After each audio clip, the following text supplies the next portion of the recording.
আসসালামু আলাইকুম ওয়া রাহমাতুল্লাহ। স্বপ্নের ইনকিউবেটর নতুন আরেকটি প্রতিবেদনে আপনাদেরকে স্বাগতম। দর্শক, স্বপ্নের ইনকিউবেটর থেকে আমি রয়েছি মোহাম্মদ মনিরুজ্জামান মনির।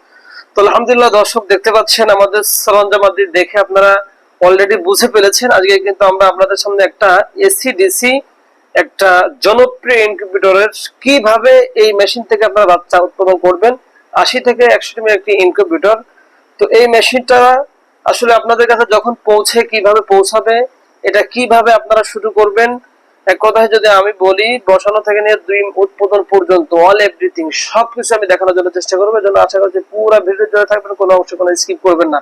তো দর্শক, আমি প্রথমে যদি শিরোম বলে নিই, সাধারণভাবে আমাদের এখানে দুইটা কন্ট্রোলার রয়েছে। এই কন্ট্রোলার গুলো আমাদের প্রথমে চেক দেওয়া উচিত, কারণ কন্ট্রোলার যদি ঠিক না থাকে, আমরা যদিও ঠিক করে দিই পথে গেলে টিপ টুপ কিন্তু এলোমেলো হয়ে যেতে পারে। এরপরে হচ্ছে আমরা কি ধরনের ডিম আমরা বসাতে পারি সে বিষয়ে আমরা কথা বলবো। সেই সাথে আর্দ্রতাটাকে আমরা কিভাবে নিয়ন্ত্রণ করবো, যেহেতু একটি ম্যানুয়াল মেশিন। এক কথাই আমি যদি আপনাদেরকে বলতে চাই, আমি কিন্তু পূর্ণাঙ্গ এ টু জেড বোঝানোর জন্য চেষ্টা করবো। এর জন্য ভিডিওটা যদি একটু লম্বাও হয়, যদি আপনি একজন ইনকিউবেটর পরিচালক হয়ে থাকেন, তাহলে অবশ্যই পুরো ভিডিও দেখবেন, কোনো অংশ কোনো স্কিপ করবেন না।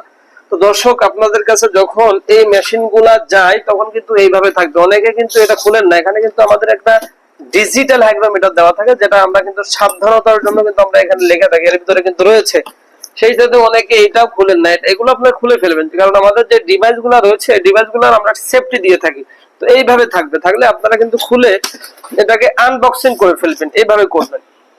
এইভাবে করার পরে আপনাদের প্রথম কাজ হচ্ছে, আপনারা এইভাবে এই প্লাগটা, এখানে একটা বাল্ব দেখতে পাচ্ছেন, প্রথম কাজ হচ্ছে বাল্ব দেওয়া।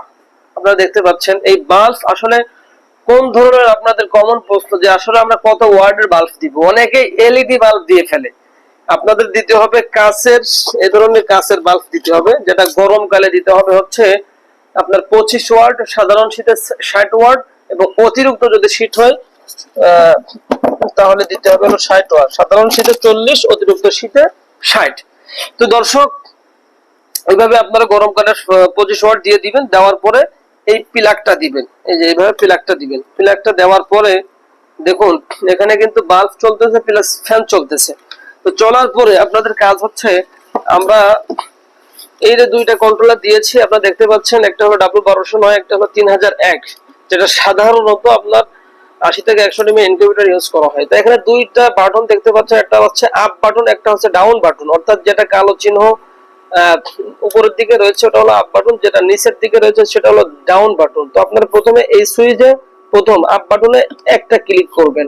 তো দেখুন এখানে রয়েছে 37.2, আর এরপরে দ্বিতীয়বার ডাউন বাটনে ক্লিক করবেন, দেখুন 37.7 রয়েছে। তো আপনাদের যদি এইভাবে থাকে তাহলে কিন্তু হাত দিতে হবে না। আর যদি এর বিপরীত থাকে, অর্থাৎ 37 প্রথম বাটনে, অর্থাৎ আপ বাটনে যদি 37.2 না থাকে, তাহলে আপনারা এইভাবে টিপে ধরে রাখবেন। দেখুন এইভাবে টিপলে কিন্তু বিলিং করতেছে, মানে কাঁপতেছে। এখন এটা দিলে আপ দিলে বাড়বে, ডাউনে দিলে কমবে। এই দেখুন কমতেছে। তাহলে আপনারা প্রথম বাটনটাকে 37.2 করে রাখবেন, অর্থাৎ আপ বাটনটাকে 37.2 করে রাখবেন। 2-1 সেকেন্ড দেরি করবেন, দেখুন সেভ নিয়ে নিয়েছে। এরপরে ডাউন বাটনে টিপ দিবেন, 37.7 রয়েছে। যদি না থাকে, কম বেশ হয়, তাহলে আবার এই বাটনটাকে আপনারা এইভাবে, অর্থাৎ ডাউন বাটনটাকে এইভাবে টিপে ধরবেন। দেখুন এইভাবে কিন্তু বিলিং করবে। এই কাপা অবস্থায় কিন্তু টিপতে হবে। দেখুন কমতেছে, এখানে দিলে কিন্তু বাড়বে, 37.7 করবেন। এরপরে এখানে আরেকটা কথা না বললেই নয়, সেটি হচ্ছে অনেকে বলে যে 37.7 গেলে বন্ধ হয়ে যায়, 2 তে গেলে চালু হয়ে যায়। এর কারণটা কি? এটাই মূলত নিয়ম। অর্থাৎ 100 হলে বন্ধ হয়ে যাবে, এর কম হলে আবার চালু হয়ে যাবে। এখানে ভয়ের কিছুই নাই। তাহলে আমাদের এই কন্ট্রোলার কিভাবে সেটিং করতে হয় সেটা কিন্তু আমরা দেখিয়েছি। যদি ঠিক থাকে হাত দিবেন না, যদি নষ্ট হয় তাহলে আপনারা কিন্তু এইভাবে ঠিক করে নেবেন। তো দর্শক, প্রথম কন্ট্রোলারটা আমরা সেটিং করলাম। এখন আমরা দ্বিতীয় কন্ট্রোলার W1209, দেখুন এখানে তিনটা বাটন রয়েছে। প্রথমটা কিন্তু রয়েছে হলো সেট বাটন, দেখুন SET সেট বাটন। এরপরে হলো প্লাস বাটন, এরপরে মাইনাস বাটন। অর্থাৎ প্লাসে দিলে বাড়ে, মাইনাসে দিলে কমে, এটাকে আপ ডাউনও বলা হয়। তো আপনারা প্রথমে এখানে একটা টিপ দিবেন। টিপ দিয়ে দেখবেন যে 37.7 আছে কিনা, এটাতে আছে। যদি না থাকে তাহলে আপনারা কি করবেন, তাহলে আপনারা যখন এইভাবে টিপ দিবেন দেখুন কাঁপবে, তখন আবে দিলে কিন্তু দেখেন বাড়তেছে, অর্থাৎ প্লাসে দিলে বাড়তেছে, এই যে মাইনাসে দিলে কিন্তু আপনার কমতেছে। 37.7 করে নেবেন। তো এরপর আরেকটা বিষয়, সেটি হচ্ছে অনেক সময় সিগন্যাল বাতি জ্বলা মানে কন্ট্রোলারটা অন হওয়া।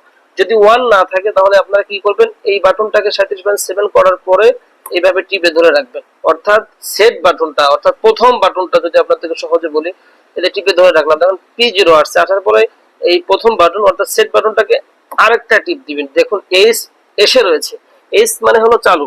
তো আপনার যদি এটা চালু না থাকে, অনেক সময় কিন্তু দূর দূরান্ত যাওয়ার কারণে, আমি আপনাদেরকে যদি প্র্যাকটিক্যালি একটু দেখানোর জন্য চেষ্টা করি, এইভাবে কিন্তু অনেক সময় এটা থাকে না, অনেক সময় কিন্তু এই যে এটা থাকে না, না থেকে বরঞ্চ এখানে এই সি থাকে, এখানে কিন্তু সি থাকে, দেখুন এখানে কিন্তু সিগন্যাল কিন্তু বন্ধ হয়ে আছে। তখন আপনারা কি করবেন, এটা টিপে ধরার পরে অর্থাৎ সেট বাটনটা যখন এইভাবে টিপে ধরবেন, এই যে দেখুন আমি টিপে ধরেছি, দেখুন P0 এসেছে, এখন কিন্তু সিগন্যাল বন্ধ। তো আপনারা আরেকটা টিপ দিবেন, এখানে দেখুন সি এসে রয়েছে, আসার পরে তখন আপনারা এই যে প্লাস বাটনটা অর্থাৎ দ্বিতীয় নম্বর যে বাটনটা আছে দুই সুইচের মাঝে, ওটাকে কিন্তু সি থাকা অবস্থা, দেরি করা যাবে না, দেখুন দেরি করলে কিন্তু হলো না।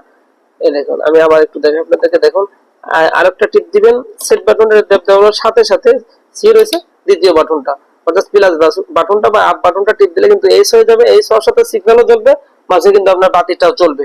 তাহলে আমরা প্রথমটা সেভ করলাম 37.7 সেট বাটনটাই, এরপরে আমরা সি রে এইচ করে দিলাম, এরপরে আবার এইভাবে সেট বাটনটাকে টিপে ধরে রাখবেন, দেখবেন P0 আসবে, P0 আসলে প্লাসে টিপ দিলে P1 আসলো, আসার পরে আবার সেট বাটনটাকে আপনারা টিপ দিবেন, টিপ দেওয়ার পরে এখানে দেখছেন 0.5, এখানে প্লাসে দিলে বাড়বে, মাইনাসে দিলে কমবে। তো আসলে দ্বিতীয় P0 যেটা, P0 তে 0.5 রাখবেন, তাহলে আপনারা সেট বাটনের 37.7 রাখবেন, আর P0 তে যদি সি থেকে এস করে দিবেন, এস থেকে তো ভালো কথা, এরপরে P1 করবেন, P1 এ 0.5 দিবেন, এতটুকু কাজ করলে কিন্তু দুই কন্ট্রোলারের কাজ কিন্তু আপনার শেষ হয়ে গেল, এতটুকু হলেই কিন্তু হবে, আর বাদ বাকি কাজগুলো আমরা করে দিয়ে থাকি। তো দর্শক আপনাদের প্রথম কাজ হলো কন্ট্রোলার চেক দেওয়া, আপনারা বাল্ব লাগিয়েছেন, তো এরপরে যে কাজগুলো, সেই কাজ হচ্ছে আপনাদের মোটামুটি কন্ট্রোলার সেটিং আছে, বাল্বগুলো আপনারা কিন্তু চুজ করেছেন, সেই সাথে আমি যদি বলি এখন দিতে হবে হচ্ছে ডিম দেওয়া। তো ডিমের ক্ষেত্রেও কিন্তু নিয়মতান্ত্রিকতা রয়েছে, একা বেকা ডিম না দেওয়া, একদম সাইজের ছোট ডিম না দেওয়া, বাওয়া ডিম না দেওয়া। তো বাওয়াগুলো আপনারা কিভাবে বাছাই করবেন, নষ্ট ডিম না দেওয়া, আপনারা সাধারণভাবে একটা মগে পানি থেকে দিলে যেগুলো বাওয়া বা নষ্ট, ওগুলো কিন্তু ভেসে উঠবে, সাধারণত এইভাবে হয়। তো এইভাবে এরপর আপনারা বাওয়াগুলো বাদ দিয়ে বা নষ্টগুলো বাদ দিয়ে সুন্দর করে মুছে তখন বসাবেন। আর অনেক সময় আপনারা প্রশ্ন করে থাকেন যে আসলে ফ্রিজের ডিম দেওয়া যাবে কিনা, যাবে, কিন্তু 15 দিন ওভার হওয়া যাবে না, এবং ফ্রিজের থেকে বের করে 2 থেকে 3 ঘন্টা পর্যন্ত ডিমগুলো সাধারণ আবহাওয়ার ভিতরে রাখতে হবে, এরপরে মুছে এখানে দিতে হবে। তো দর্শক এখন আমি আপনাদেরকে দেখানোর জন্য চেষ্টা করবো এই ডিমগুলা কিভাবে বসালে আপনারা 95 থেকে 98% হ্যাচিং রেট পাবেন। তো দর্শক আপনারা দেখতে পাচ্ছেন এখানে চিকন অংশ রয়েছে, এখানে মোটা অংশ রয়েছে, ডিমের দুইটা অংশ থাকে। তো সাধারণভাবে আপনারা এই চিকন অংশটাকে নিচের দিকে দিবেন, আমি যদি ক্যামেরাটা একটু জুম করে আপনাদেরকে দেখাই, এইভাবে দিলে যে লাভটা হবে সেটি হচ্ছে ডিম সাধারণভাবে ডিমটা এই যে আপনারা এই চিকন অংশটাকে নিচের দিকে দিবেন, মোটা অংশটাকে উপরের দিকে দিবেন। তো এইভাবে যদি দেন দেখবেন অটো মেশিনে কিন্তু এইভাবে কিন্তু র্যাকগুলা করা হয়। এর কারণটা কি, এর কারণটা হচ্ছে যে ডিমগুলো সাধারণভাবে এই দিক থেকে ডেলিভারি হয়, সাধারণ নিয়ম যেটা, এখানে কিন্তু পানি থাকে, তাহলে সিভিলে এই পানিটা ভেদ করে কিন্তু বাচ্চাগুলো বের হতে পারে।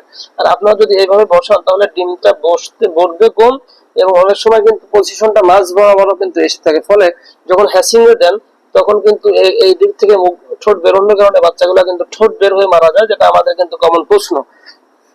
তো দর্শক এখানে একটা কাপড় দেখতে পাচ্ছেন, অনেকে তো এটা সেটা দিতে বলেন না, এটা মোটা একটা কাপড় দিবেন যাতে করে বাচ্চা যখন বের হবে মলমূত্র ত্যাগ করে মেশিনটা নষ্ট না করে, আলাদা কোনো বৈশিষ্ট্য নেই, মেশিন সুরক্ষার জন্য।